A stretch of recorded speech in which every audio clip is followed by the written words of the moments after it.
예나 지금이나 나 자신이 아닌 다른 무언가를 위해 애쓰고 수고하는 것은 절대로 쉬운 일이 아닙니다. 아마도 개인의 생활이 더욱 존중시되는 오늘날을 살아가는 성도들에게는 더욱 그럴 것입니다. 그러다 보니 그리스도의 사랑과 십자가 대속이라는 무조건적인 은혜를 받아 누리고 있는 성도들임에도 불구하고 교회 안에서조차 희생과 헌신이라는 이타적인 모습이 점점 줄어들고 있는 것 또한 오늘날 교회가 직면한 문제점이라고도 볼 수가 있습니다. 그러다 보니 교회를 정착하지 못한 성도들은 교회를 찾아다닐 때 조금이라도 덜 희생하고 헌신할 수 있는 교회, 즉 행동 하나하나가 쉽게 드러나는 작은 규모의 개척교회가 아닌 숨어서 조용히 신앙생활을 할 수 있는 중대형 교회들을 찾아다니게 되는 이유도 바로 그것 때문입니다. 여기 있는 저 또한 조용히 신앙생활을 하고 싶어서 찾아온 교회가 바로 강서구청에서 크고 규모를 갖춘 경양교회였습니다. 아마도 경양교회는 이런 부분에 있어서만큼은 예외인 것 같습니다. 천주교에서 주장하는 이행듣고 교리와 같이 행함과 어떤 노력에 의해서 우리가 구원받게 되는 것은 아니지만 그리스도를 믿고 구원받은 성도라고 한다면 반드시 동반되어야 할 신앙의 모습 또한 희생과 헌신을 빼놓을 수가 없는 것입니다. 초기 한국교회를 생각해 보시기 바랍니다. 신앙의 불모지였던 이 땅에 교회가 세워지고 이후에 이루 말할 수 없을 정도의 성장을 이루게 된 결과 또한 이 땅을 향한 하나님의 놀라우신 섭리가 있었지만 그 가운데서도 초기 한국에 발걸음한 선교사님들의 희생이 있었기에 가능했던 것입니다. 그리고 더 나아가 인간으로서 받아야 할 가장 기본적인 대접조차 받지 못하고 살았던 초기 한국교회 여성들의 헌신이 있었기 때문에 오늘날 대한민국이 명실상부한 세계선교의 센터의 역할을 감당할 수 있게 되었던 것입니다. 이처럼 희생과 헌신은 기독교 진리 가운데서도 빼놓을 수 없는 중요한 부분이며 오늘날 주님의 몸된 교회를 섬기는 성도들에게 있어서도 반드시 있어야 할 중요한 신앙의 모습입니다. 바로 이러한 사실을 두고 오늘 본문에서 우리 예수님께서는 너무나도 분명하게 그 사실에 대해 증거해 주고 있습니다. 오늘 본문은 예수님의 공생의 마지막 주간 유월절 명절을 맞이하여 예루살렘에 입성하심으로 시작되었습니다. 예루살렘에 입성하신 예수님의 소문은 절정에 이르게 되었고 심지어 예루살렘과 온 유대와 사마리아 지역을 초월했고 또 유대인과 이방인이란 인종과 혈통까지도 초월했던 것입니다. 오늘 성경을 보면 유월절을 지키기 위해 예루살렘에 올라온 사람들 중에 유대교로 개종한 헬라인 몇 명이 있었습니다. 오늘 본문 1절에서 소개하고 있는 헬라인은 헬라 지역에 살고 있는 유대인이 아닌 이들은 진짜 헬라인으로서 유대교로 개종한 자들이었습니다. 다시 말해 오늘 본문에 등장하는 헬라인들은 이스라엘 백성, 즉 선민에 반대되는 개념인 이방인을 상징하고 있는 것입니다. 그 헬라인들은 유대교로 개종했지만 예로부터 지적인 욕구에 목말라 하던 사람들이었습니다. 그들은 말로만 듣던 예수님에 대해 너무나도 궁금해했습니다. 그래서 그들은 진심으로 예수님을 뵙기를 원했고 마침 갈릴리 벳세다 사람 빌립을 찾아가 예수님을 만나고자 면회를 요청했던 것입니다. 이 소식을 들은 빌립은 안드레에게 가서 말했습니다. 빌립이 곧장 예수님을 찾아가지 않고 안드레에게 갔던 이유는 아마도 이방인이 예수님을 뵙고자 한다는 사실이 선뜻 마음에 내키지 않았을 것입니다. 그리고 예수님을 적대시하는 자들이 많았던 당시 섣불리 사람들을 예수님께로 인도하는 문제를 두고 더욱 신중을 기하였기에 주변에 있던 안드레와 먼저 상의를 했던 것입니다. 그리고 두 제자는 이 사실을 예수님께 즉시 고하게 되었던 것입니다. 그런데 제자들은 예수님으로부터 동문서답 같은 말씀을 듣게 됩니다. 그렇다면 그 말씀이 무엇입니까? 그리고 그 말씀이 의미하는 바 또한 무엇이겠습니까? 우리는 오늘 본문을 통해 주시는 예수님의 말씀을 통하여 오늘날을 살아가는 성도들이 자신에게 맡겨진 사명을 어떤 자세로 감당해야 할지 함께 상고해 보고자 합니다. 우리 첫째로, 성도는 맡겨진 사명을 감당할 때에 누가 알아주지 않는다 할지라도 희생의 각오를 가지고 감당해야 됩니다. 오늘 본문 23절과 24절 말씀을 함께 합독하겠습니다. 예수께서 대답하여 이르시되 인자가 영광을 얻을 때가 왔도다. 내가 진실로 진실로 너희에게 이르노니 한 알의 밀이 땅에 떨어져 죽지 아니하면 한 알 그대로 있고 죽으면 많은 열매를 맺느니라. 아멘. 예수님께서는 헬라인 몇이 자신을 만나기 원한다는 안드레와 빌립의 물음 앞에 너무나도 예상치 못한 대답을 하게 됩니다. 그것은 바로 23절에 인자가 영광을 얻을 때가 왔도다 라고 했던 것입니다. 일반적으로 누군가 자신을 만나기 원한다는 이야기를 듣게 되면 그 만남에 대한 가부를 결정하는 것이 옳은 모습입니다. 그런데 우리 주님께서는 느닷없이 인자가 영광을 얻을 때가 왔도다 라는 선포를 제자들에게 하셨던 것입니다. 여기서 말씀하신 인자는 하나님의 독생자 아들 곧 예수님 자신을 의미하는 표현입니다. 그리고 그 인자가 얻게 될 영광은 바로 잠시 후에 있을 십자가 죽음을 의미하는 것입니다. 그렇다면 예수님께서는 잠시 후 당하실 십자가 죽음을 두고 왜 영광이라고 표현했던 것입니까? 우리가 이미 잘 알듯이 십자가 죽음 자체는 수치스럽고 비참한 최후이지만 그것은 궁극적인 승리와 영원한 영광을 위한 것이었기 때문이었습니다. 그래서 우리 주님께서는 십자가 위에서 숨을 거두시기 전 다 이루었다고 선포하심으로 십자가상에서 영광을 선포하셨던 것입니다. 다시 말해 이 말씀은 인류 구원의 성취를 두고 하신 말씀, 곧 메시아적 구원 역사의 완성을 두고 하신 말씀이었습니다. 그것은 바로 자신의 십자가 희생, 즉 십자가의 죽음을 가리키셨습니다. 그래서 예수님께서는 이방인의 상징인이었던 헬라인들이 자신을 만나고자 했을 때 때가 왔도다 라고 외치심으로써 당신의 구원 역사의 완성을 이룰 때가 왔음을 간접적으로 선포하셨던 것입니다. 그리고 예수님께서는 24절의 본문을 통하여 자신의 죽음이 가져오게 될 놀라운 결과에 대해 한 알의 밀로 비유하셨던 것입니다.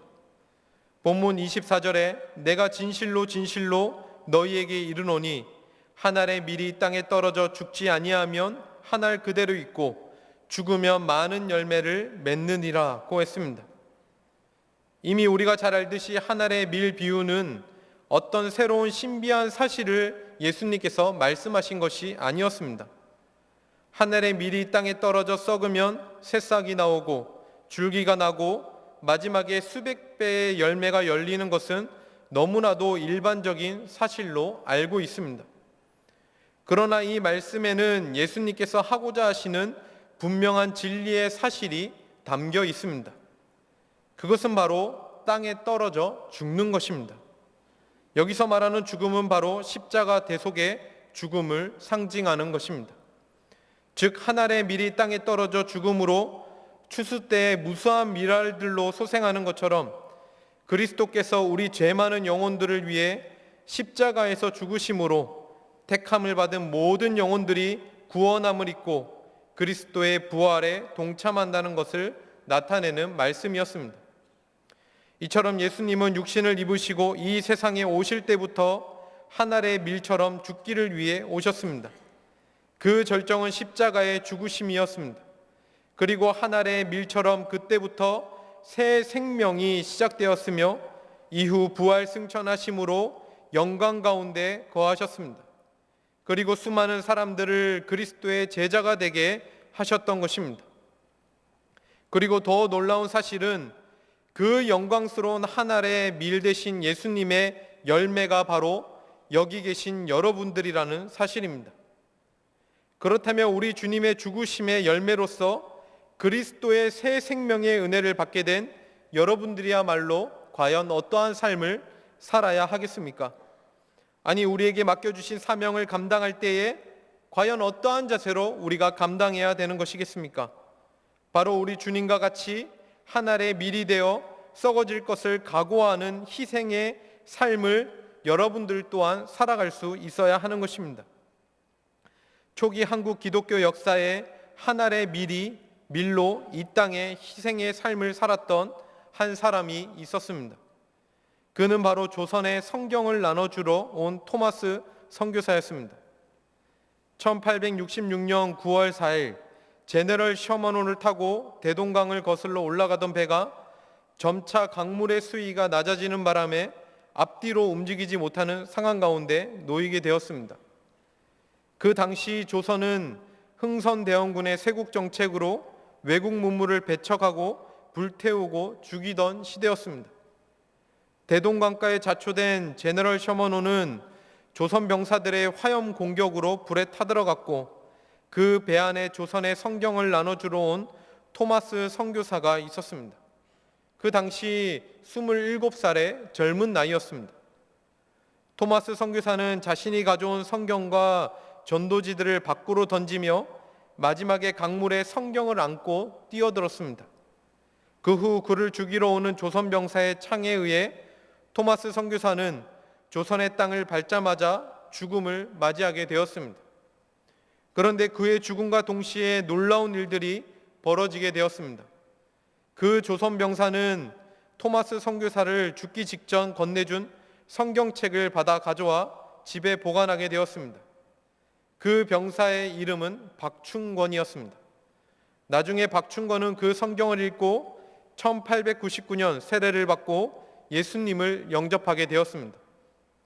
그런데 박충권이 집안에 숨겨둔 성경책을 그 조카가 읽고 그 조카도 예수님을 믿게 됩니다. 그 조카는 후에 중국에 가서 구약 성경을 한글로 번역하는 데 큰 역할을 하는 인물이 되었던 것입니다. 토마스 선교사가 죽기 전에 또 한 권의 성경책을 12살 먹은 한 소녀에게 전달했습니다. 이 소녀는 좌초된 서양배가 불타는 것을 구경 나온 주변 마을에 사는 소년이었습니다. 그의 이름은 최지량이었고 그 소녀는 그것을 평양성 관리였던 박영식에게 주게 되었습니다. 박영식은 성경을 전달받고 그 종이질이 너무나도 좋아서 방 안 벽에 성경책을 가지고 도배를 하게 되었습니다. 매일 눈만 뜨면 보이는 성경을 읽고 또 읽다가 그 또한 예수님을 영접하게 됩니다. 바로 박영식의 집이 교회가 되는데 그 교회 이름이 널다리 교회였습니다. 널다리 교회는 후에 장대영 교회가 되었습니다. 다들 아시는 것과 같이 평양 대부흥의 중심교회가 바로 이곳이었습니다. 토마스 선교사가 한 알의 밀알이 되어 조선 땅에 떨어져 죽게 되었을 때 얼마나 많은 열매들이 나왔는지 역사를 통해 여실히 증명해 주고 있는 것입니다. 토마스 선교사는 사람이 보기에 어떤 대단한 선교의 사역을 감당하지는 못했습니다. 하지만 그는 마지막까지 자신에게 맡겨진 전도의 사명을 감당하기 위해 죽기 직전에도 자신을 향해 창을 내던진 병사를 향해 성경책을 건네줌으로써 자신에게 맡겨진 사명을 넉넉히 감당할 수 있었던 것입니다. 우리 사랑하는 경영의 성도 여러분, 여러분들이야말로 하늘의 밀과 같이 맡겨주신 사명 앞에 묵묵히 희생할 줄 알아야 합니다. 비록 그 밀알은 땅에 떨어지고 흙에 묻혀 실상 그 모습은 죽은 아무 보잘것없는 작은 씨앗에 불과할지라도 반드시 그 희생으로 말미암아 그 보잘것없는 씨앗은 풍성한 열매를 맺게 될 것입니다. 나의 희생으로 내가 맡은 부서에 풍성한 열매가 맺히고 비록 내가 한 일에 대해 아무도 몰라줄지라도 내가 땅에 묻히게 됨으로써 교회가 날마다 성장하게 되며 여러분들의 각자의 희생으로 말미암아 별들의 학교 운동, 제네바 신학대학원 운동, 세계 선교 운동이 더욱더 왕성하게 되는 놀라운 역사를 결국 여러분들은 체험하게 될 것입니다. 경영의 성도 한 사람 한 사람이 이 받은 중차대한 사명 앞에 자신을 희생하며 감당해야 되는 궁극적인 이유가 무엇이겠습니까? 바로 여러분들이야말로 하늘의 밀 대신 그리스도로 말미암아 새 생명을 부여받은 그리스도의 열매들이기 때문인 것입니다. 사랑하는 성도 여러분, 그리스도께서 죽으셨던 것처럼 우리 또한 죽어야 하는 것입니다. 여러분들의 희생을 아무도 알아주지 않는다 할지라도 여러분들의 희생으로 말미암아 하나님께서 친히 세우신 경양교회와 경양교회를 통하여 전개되는 모든 구원의 역사 앞에 풍성한 열매들이 더욱더 맺히게 될 것입니다. 바로 이 놀라운 사실을 깨닫고 오늘도 한 알의 밀로 희생하는 경양의 성도님들이 되시기를 간절히 바랍니다. 우리 두 번째로, 성도는 맡겨진 사명을 감당할 때에 자기 중심적 사고를 버리고 오직 주님만을 따르는 헌신의 자세로 감당해야 합니다. 오늘 본문 25절과 26절을 합독하겠습니다. 자기의 생명을 사랑하는 자는 잃어버릴 것이요 이 세상에서 자기의 생명을 미워하는 자는 영생하도록 보존하리라. 사람이 나를 섬기려면 나를 따르라. 나 있는 곳에 나를 섬기는 자도 거기 있으리니 사람이 나를 섬기면 내 아버지께서 그를 귀히 여기시리라. 아멘. 이제 예수님께서 앞선 24절에서 한 알의 밀에 대한 비유를 하신 이후 다시 한번 구체적인 실천 방법에 대해 25절과 26절을 통해 다시 한번 언급하고 있습니다. 먼저 25절 말씀에 자기의 생명을 사랑하는 자는 잃어버릴 것이다 라고 성경은 말씀하고 있는 것입니다. 여기에서 자기의 생명을 사랑하는 자란 바로 자기의 힘으로 구원을 이루고 자신의 힘으로 행복을 창조하려 하는 인본주의자를 가리키는 말입니다. 다시 말해 이런 자들은 하나님의 뜻과는 전혀 상관없이 인간의 본능적인 욕구에 따라 육신의 욕망을 위해 살아가는 자를 두고 자기의 생명을 사랑하는 자라고 예수님께서는 표현했던 것입니다. 그런데 그들의 삶은 결국 어떻게 된다고 성경은 이야기하고 있습니까? 계속된 본문 말씀에 보시면 잃어버린다라고 표현했습니다. 여기서 잃어버리게 되는 것은 바로 영원한 생명, 즉 그리스도를 통한 구원의 은혜를 누리지 못하게 됨을 의미하는 것입니다. 반면에 그와 대조적인 삶에 대해 소개하기를 자기의 생명을 미워하는 자라고 했습니다. 여기서 자기의 생명을 미워한다는 표현은 자신에 대한 자학이나 방종을 의미하는 것이 아닌 자신을 부정하고 오직 그리스도만을 사랑하는 자들을 가리키는 말씀입니다. 그런데 그런 자의 삶은 자신을 사랑하는 자들과는 다르게 영생하도록 보존된다라고 표현함으로써 그들에게는 이 세상에서 누릴 수 없는 영원한 생명을 부여받게 됨을 예수님께서는 당신의 제자들에게 말씀하셨던 것입니다. 이 말씀은 육신의 생명을 사랑하여 이 세상에서 그 무엇을 이루고자 하는 자는 생명을 잃어버리는 반면 이 세상에서 가장 소중한 자신의 생명에조차 미련을 버리는 자는 영원한 생명을 얻을 것이라는 뜻을 가지고 있는 것입니다.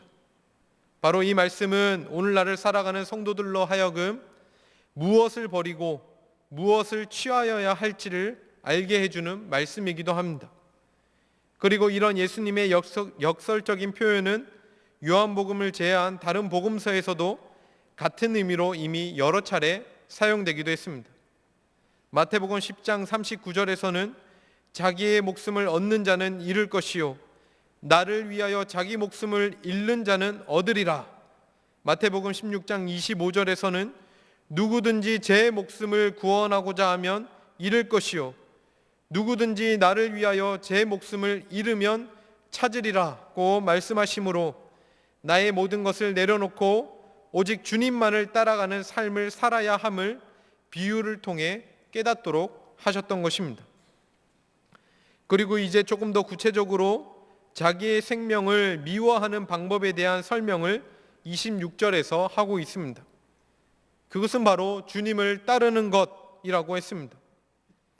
여기서 따른다는 뜻은 뒤쫓는다라는 의미도 있지만 닮는다, 함께 간다라는 뜻도 포함되어 있습니다. 다시 말해 사람이 그리스도를 섬기려면 자신의 삶의 모든 목적과 의미가 이전과는 다르게 완전히 전환되는 것을 의미합니다. 조금 더 구체적으로 내 의지가 아닌 예수님의 뜻과 계획에 자신의 삶을 완전히 복종시킴으로써 자신의 삶의 방향이 이전과는 100% 달라지는 것을 의미하는 것입니다. 그러니 당연히 사람이 그리스도를 섬기고 따르려 한다면 결국 나 자신의 생명을 조금이라도 사랑하지 말고 오히려 미워함으로써 그 모든 삶의 초점을 주님 앞에 맞춰 나가는 것이야말로 진정 주님을 따라가는 헌신의 자세가 되는 것입니다. 만일 가정에서 아버지나 어머니가 자녀들에게 관심을 갖지 않고 각각 자기의 삶만을 산다고 하면 그 가정은 어떻게 되겠습니까? 부모의 섬김과 헌신이 없다면 분명 그 자녀들은 불행하게 될 것입니다. 그리고 자기의 인생만을 위해 사는 가정이라면 그곳은 이미 가정으로서의 역할은 끝나게 되는 것입니다. 오늘날 많은 비중의 젊은 남녀들이 독신주의를 주장합니다. 왜 그렇겠습니까? 많은 이유들이 있지만 그 중에서도 내 방식대로 살아가고 싶어서 내 행복을 다른 누군가에게 빼앗기고 싶지 않아서라고들 이야기합니다. 하지만 우리 그리스도인들의 삶은 이와 같아서는 안 되는 것입니다. 우리가 예수님을 믿는다면, 그리고 주님의 백성들이 함께 이루어가는 영적인 공동체, 교회를 위하여 살아간다면 썩어지나 한 알에 밀리신 그리스도의 섬김과 헌신의 모습을 반드시 우리의 삶 속에서 먼저 실천할 수 있어야 하는 것입니다. 여러분들의 고집과 자기 중심적인 삶의 모습을 다 내려놓고 그 삶의 중심을 주님께 맞출 수 있어야 하는 것입니다. 아무리 바쁜 일정이 있다 하더라도, 혹여나 내 삶의 시간으로 인해 손해가 생긴다 할지라도 여러분들의 시간을 주님의 시간에 고정시킬 수 있어야 하는 것입니다. 그리고 여러분들의 물질을 오직 주를 위해 사용하는 그 모습이 바로 자기중심적인 사고를 내려놓고 주님만을 섬기는 참된 신앙인의 모습이 되고야 마는 것입니다. 사랑하는 성도 여러분, 나 자신을 내려놓고 오직 주님만을 섬기는 헌신의 삶은 결코 쉬운 일이 아닙니다. 이 세상에 어느 누가 자신을 미워하고 싶은 사람이 과연 어디 있겠습니까? 그럼에도 불구하고 우리 주님은 자신을 섬기기 위해서는, 자신을 향하여 헌신하기 위해서는 나 자신을 예수님보다 결코 사랑해서는 안 된다고 말씀하며 오늘도 경양의 성도님들을 향하여 나를 섬기고 따를 것을 요구하고 계십니다. 하지만 우리가 그 모든 것을 포기하고서라도 주님을 따라갈 수 있는 궁극적인 이유가 어디에 있겠습니까? 본문 26절 중반절에 나 있는 곳에 나를 섬기는 자도 거기 있으리니 사람이 나를 섬기면 내 아버지께서 그를 귀히 여기시리라고 분명하게 우리에게 위로의 말씀을 해주고 계시는 것입니다. 그래서 우리가 잘 아는 사도 바울은 로마서 8장 17절과 18절 말씀에 이렇게 고백을 했습니다. 자녀이면 또한 상속자 곧 하나님의 상속자요 그리스도와 함께한 상속자니 우리가 그와 함께 영광을 받기 위해 고난도 함께 받아야 할 것이라. 생각하건대 현재의 고난은 장차 우리에게 나타날 영광과 비교할 수 없도다라고 사도 바울은 주님 앞에 고백했던 것입니다. 성도 여러분, 예수님께 헌신의 삶을 살기 원한다고 입술로는 고백하지만 여전히 우리 각자의 삶을 자기 중심으로 이끌어가는 사람은 참된 주님의 제자가 될 수 없습니다. 참된 헌신을 주님 앞에 할 수가 없는 것입니다. 눈물 없이 십자가의 길을 갈 수 없는 것처럼 자기 헌신 없이는 그리스도의 복음이 확장되지 않습니다. 그리고 우리 또한 주님을 따르는 진정한 헌신이 없다면 우리에게도 마찬가지로 하나님과 영원히 함께하는 축복도 주어지지 않을 것입니다. 바로 이 사실을 깨닫고 오늘도 우리의 모든 것 내려놓고 오직 주님만을 섬기는 참된 헌신을 통하여 주님 앞에 존귀하게 여김을 받는 경양의 성도님들이 되시기를 간절히 바랍니다. 사랑하는 경양의 성도 여러분, 오늘 본문을 통하여 예수님께서는 우리에게 새로운 인생관을 알려주고 계십니다. 한 알의 밀이 땅에 떨어져 죽음으로써 많은 열매를 맺게 되듯이 우리가 교회를 위하여 감당해야 할 희생과 헌신은 결코 헛되지 않음을 분명하게 예수님께서는 말씀하고 계십니다. 아니, 오히려 한 알의 밀이 되는 것이야말로 진정한 영광이 됨을 분명하게 말씀하고 계십니다. 세상의 많은 불신 사람들은 자신이 행하는 희생과 헌신에 대해 되도록 많은 사람들이 알아주기를 원합니다. 그리고 그 영광의 자리에 스스로 올라가려고 애를 씁니다. 그러나 우리 그리스도인이 누리게 되는 영광은 무엇입니까? 사람 앞에 대우를 받는 것입니까? 아니면 자신의 이름을 많은 사람 앞에 드러내는 것입니까? 결코 그런 것이 아닙니다. 우리 예수님의 영광이 자기 희생이었듯 그리스도인의 영광 또한 자기 희생밖에 없음을 우리는 깨달아야 하는 것입니다. 그리고 내 모든 건 내려놓고 오직 주님을 향한 섬김과 헌신만이 우리가 영원한 것을 얻게 되는 유일한 방법이 되고야 마는 것입니다. 경양교회 지하 1층에 있는 연합회의실, 당회실이라고도 부릅니다.